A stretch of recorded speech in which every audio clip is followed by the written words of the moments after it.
एक गांव में राजू नाम का आलसी किसान रहता है। उसकी पत्नी मालती उसके आलसी होने के कारण बहुत परेशान रहती है। राजू सारा दिन घर में बैठकर सोता रहता या फिर अपने दोस्तों के साथ पूरे गांव में घूमता रहता। वहीं उसकी पत्नी मालती खेतों में काम करती और बहुत मेहनत करती और फिर घर आकर सबके लिए खाना बनाती। आज जब मालती खेतों से काम करके लौटी तो उसने देखा कि उसका पति राजू अभी भी सो रहा है। ये देखकर उसे बहुत ही गुस्सा आ जाता है। मालती का गुस्सा सातवें आसमान पर पहुंच जाता है और फिर वो जोर से चिल्लाते हुए बोलती है, अजी अब तो उठ जाइए, कब तक आप यूं ही कुंभकर्ण की तरह सोते रहेंगे। अपनी पत्नी मालती की आवाज सुनकर राजू चौंकते हुए उठ जाता है और कहने लगता है, अरे तुमने मुझे क्यों उठाया? मैं इतने अच्छे सपने देख रहा था। ये सुनकर मालती कहती है, तुम बस सपने ही देखते रहना, शर्म तो तुमको आती नहीं। तो फिर राजू कहता है, अरे इसमें शर्म कैसी? वैसे भी जिसने की शर्म उसके फूटे करम। अरे तुम में कुछ लाज शर्म बची भी है या फिर नहीं? पत्नी सारा सारा दिन खेतों में काम करती है और फिर घर आकर तुम्हारे लिए खाना बनाती है और एक तुम हो कि सारा दिन सोते रहते हो, सोते सोते न जाने कौन कौन से सपने देखते रहते हो। मैं तुमसे पिछले 3 दिनों से कह रही हूँ कि घर में लकड़ियाँ नहीं हैं और कल अगर तुम लकड़ियाँ लेकर नहीं आए तो मैं खाना नहीं बनाऊंगी और अपने मायके चली जाऊंगी और फिर मैं भी देखती हूँ कि भूखे पेट तुम्हें नींद कैसे आती है। इतना कहते हुए मालती गुस्से में वहाँ से चली जाती है और फिर राजू खाना खाकर दोबारा से सो जाता है। अगले दिन सुबह के समय जब राजू सोकर उठता है तो देखता है कि उसकी पत्नी मालती ने खाने के लिए कुछ भी नहीं बनाया।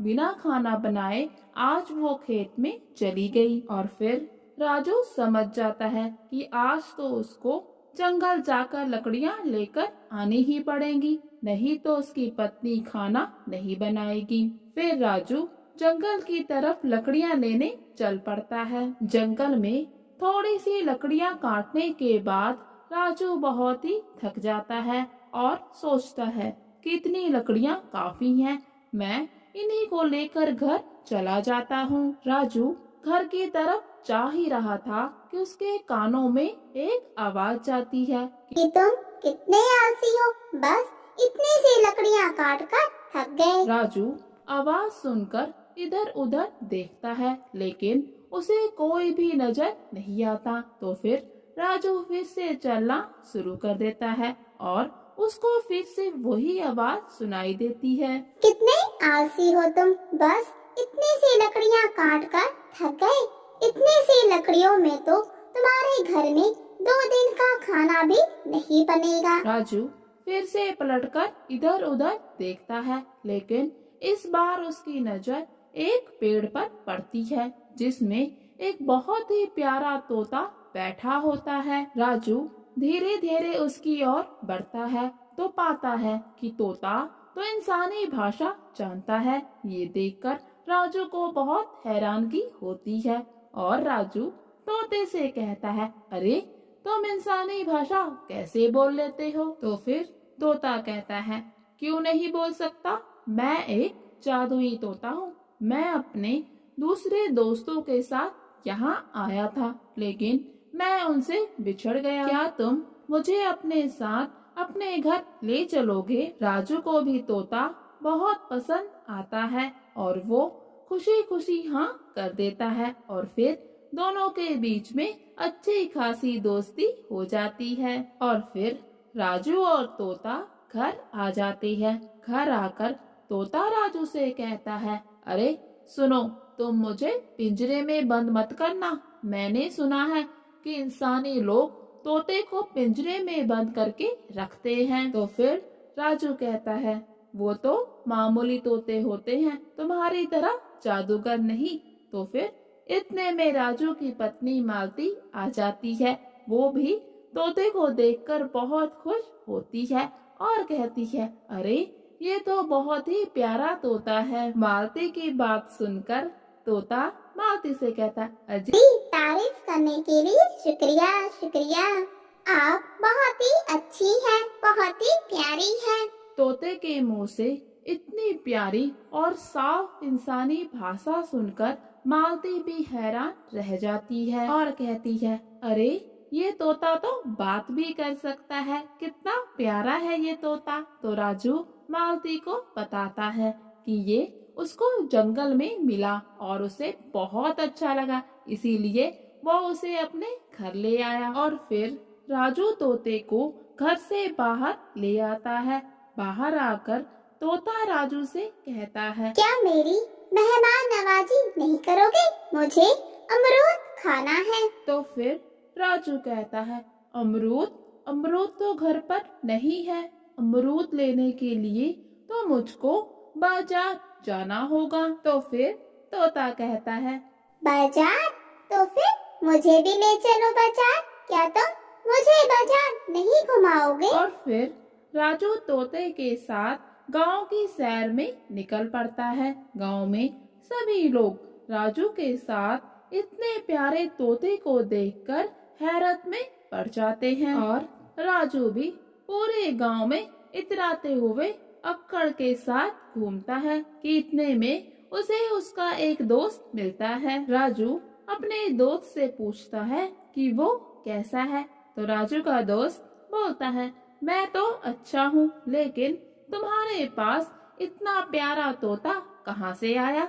इससे पहले कि राजू कुछ बोलता, तोता खुद से ही बोल पड़ता है, अरे कल्लू, तुम मुझे ऐसे मत देखो। मैं सब कुछ जानता हूँ तुम्हारे बारे में।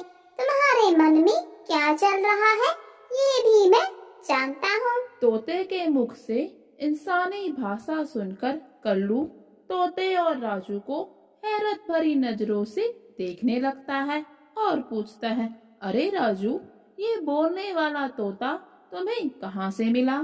तो फिर तोता कहता है, मैं तो इंसानों के मन की बात पढ़ लेता हूँ। तुम इस वक्त सोच रहे हो कि तुम मुझे सर्कस में बेचकर पैसे कमाओगे। ये सुनकर राजू का दोस्त कल्लू हैरत में पड़ जाता है, क्योंकि सच तो यही है। तोते को पहली बार देखते ही कल्लू के मन में यही विचार आया था और फिर इतना सुनते ही राजू समझ जाता है कि ये कोई मामूली तोता नहीं है, बल्कि जादुई तोता है। और वो तोते को लेकर सीधा घर आ जाता है। घर आकर राजू तोते से कहता है, तुम तो मेरे दोस्त हो, फिर तुम मुझे धनवान क्यों नहीं बनाते? तो इस पर तोता कहता है, ज्यादा धनवान होना भी अच्छी बात नहीं है, क्योंकि जब धन आता है तो अपने साथ बहुत सारी मुसीबतें लेकर आता है। लेकिन राजू तोते की बात से सहमत नहीं होता और उससे जिद करने लगता है कि वो उसको धनवान बनाए और उसके आगे अपनी गरीबी का रोना रोने लग जाता है। तो फिर तोता राजू को बताता है कि गांव के तालाब के पास पत्थरों के नीचे सोने के सिक्कों से भरी हुई एक थैली रखी पड़ी है। ये सुनकर राजू तुरंत गांव के तालाब के पास जाता है और पत्थरों के नीचे देखता है तो पाता है कि सच में सोने की मोहरों से भरी थैली वहाँ पर रखी हुई है, जिसे पाकर राजू बहुत ही खुश हो जाता है। और फिर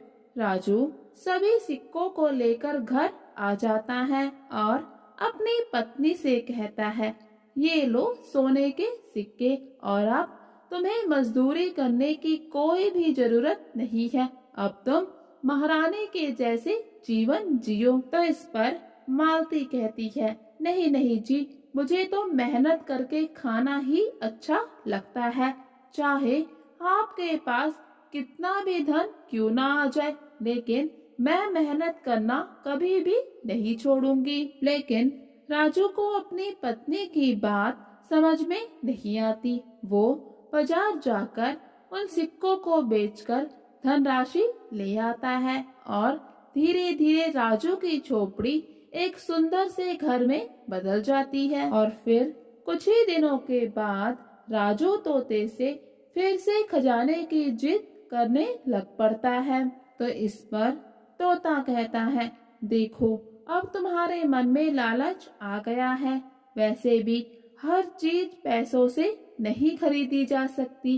क्या तुम पैसों से अपना स्वास्थ्य खरीद सकते हो? लेकिन फिर राजू की जिद के आगे तोते को झुकना पड़ता है और तोता उसे बताता है कि जंगल में नीम के पेड़ के नीचे खुदाई करने पर उसको सोने की मोहरों से भरा हुआ बैग मिलेगा। राजू बिल्कुल ऐसा ही करता है।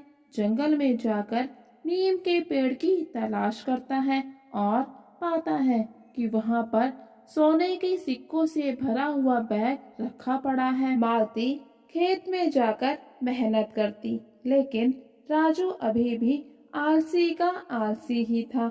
वो घर में बैठकर खाता रहता और सोता रहता। और फिर कुछ समय के बाद राजू की तबीयत खराब हो जाती है, जिसे देखकर मालती बहुत परेशान हो जाती है।